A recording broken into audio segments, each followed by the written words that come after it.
कोणाला नाहीच आहे ना काही आमचं, वादच नाहीये. लावला जातोय का काय अशी मला शंका येते. लावला जातोय की काय, हे पुतळा विकणारा कोण याचा शोध घ्यायला लागणार. मला माहितच नव्हते कोण इथं काय आहेत.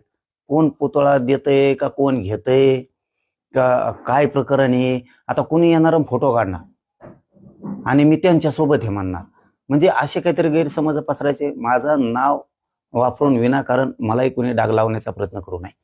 दुसरं की वाद होतील अशा ठिकाणी पुतळे उभा करू नका यार. आपल्या राजानं जगासाठी लय केलंय. आपल्या बापानं जे केलं ते कोणालाच नाही करता आलं. होय, आमच्यासाठी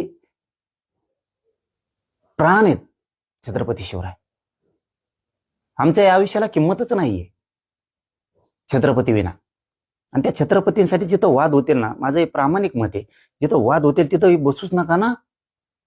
विनाकारण तुम्ही असं वाद होईल अशा ठिकाणी बसवायचं. म्हणजे हे काय, आता मला हे काही षडयंत्रच कळायला तयार नाहीये. काय षडयंत्राला केलं की झाला जातीय दंगली सुरू.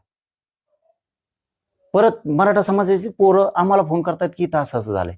अरे हे काही षडयंत्र आहे का? हेही मराठा समाजानं बघणं खूप गरजेचं आहे. आपल्यापासून दलित मुस्लिम तुटला नाही पाहिजे. आपल्यापासून बहुजन वर्गातला माणूस तुटला नाही पाहिजे. आपल्यापासून धनगर, हे सगळे समाज, लमाना समाज, जेवढे समाज आहेत हे समाज तुटले नाही पाहिजेत. मग हे मराठ्यांपासून तोडण्याचं कोणाचं काही षडयंत्र आहे का? हे सुद्धा मराठा समाजाने बघितलं पाहिजे, विचार केला पाहिजे याच्यावरती.